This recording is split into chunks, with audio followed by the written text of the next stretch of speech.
bridal industry, there's a lot of hype about airbrush makeup, so I wanted to do a separate video specifically on this topic. Although airbrush makeup can look flawless and amazing, it's not necessarily made for everyone. In this video, I'll go over everything you need to know about airbrush makeup so that you can decide if it's right for you. I'll also outline some tips if you're a makeup artist looking to perfect your technique, or if you're a bride that wants to try this on your own. My name is Nisa. I'm a bridal hairstylist and makeup artist and the owner of Blanc on Location Bridal Salon, located here in Cabo, San Lucas, Mexico. Our bridal styling team does hundreds of weddings each year, and flawless foundation is key in making sure that brides look their absolute best.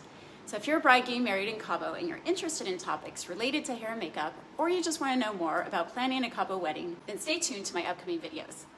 So I've been using airbrush makeup for almost all of my career. In fact, I started back in Denver when I was the in-house stylist for some of the modeling agencies that did a lot of work for TV and film. So that's when I really got introduced to it. Back then we had this huge compressor and we had to lug it around to all of our events.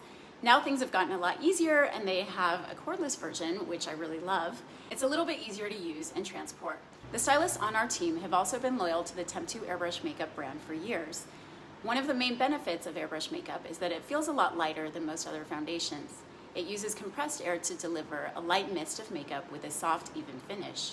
This method of application is unique and not really like any other foundation. I think this is part of the reason why it's become so trendy over the years. A few brands do have foundation in an aerosol form, but in my opinion, it doesn't give the same finish and you still have to use a sponge or blending brush. So if you've had the unfortunate or bad experience with airbrush makeup, it may have been a result of the way it was applied rather than it not being a good match for your skin. So first we'll go over some things you should consider during the application. If you're a bride and this is something that you want to try on yourself, or if you're a makeup artist looking for a little guidance, then here are some tips for you. Airbrush makeup should always be applied in thin layers. It also is buildable for our clients who would like more of a medium to full coverage look. Applying airbrush foundation does take a special skill and a bit of practice.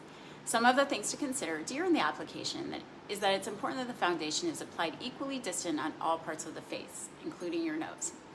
Unless you're covering a blemish or focusing in on a specific part. If you do go closer to the face, I recommend decreasing the pressure so that less product is coming out. When perfecting your technique, you'll notice that distance and controlling the speed that the product is released play a major role in creating an even application. I think a lot of makeup artists don't take the time to apply airbrush makeup correctly, since it does take a little more patience in building it to the right coverage for each client.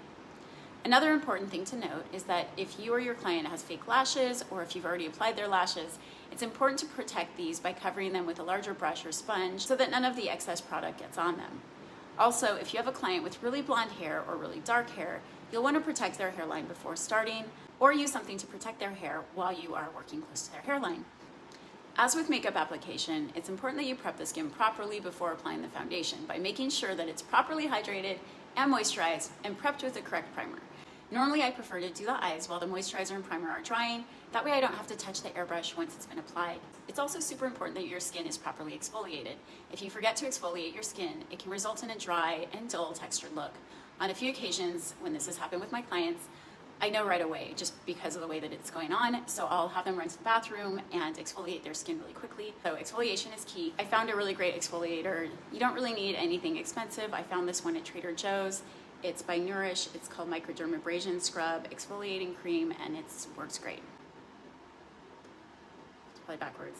Once your skin is properly exfoliated and prepped with the proper moisturizer and primer, it's really a day and night difference. If my client is looking for a more dewy, sun-kissed look, I like to add the luminescent drops right directly to the foundation just to give their skin a really healthy glow. Once I'm finished, I use a translucent powder and set it with a setting spray. If you're a makeup artist that prefers to do the eyes after applying the airbrush foundation, I suggest using a powder puff on your pinky so that you're not resting your hand on the airbrush foundation that you just applied. Now let's dive into the most important part.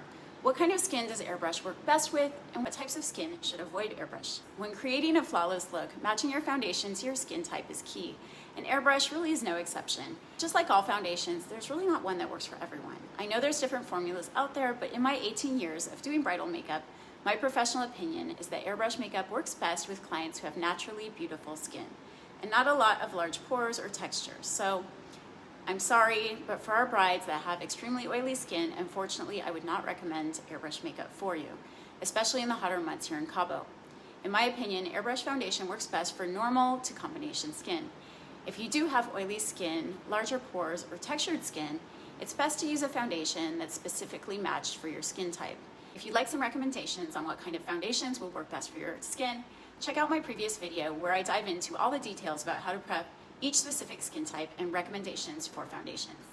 I know that all makeup artists work a little differently, so if you're a makeup artist and you found an airbrush foundation that works well with oily skin, please let me know in the comment section below. I'm really curious to see what other artists' feedback is on this topic. Here in Cabo, our desert climate is a bit different, so things that work in other locations may not work the same here. If you're a bride getting married in Cabo and you want to stay informed about topics related to bridal hair and makeup, as well as other valuable tips for planning your Cabo wedding, then you'll want to subscribe to my channel and give me a thumbs up so that you'll get notified each time we post new content.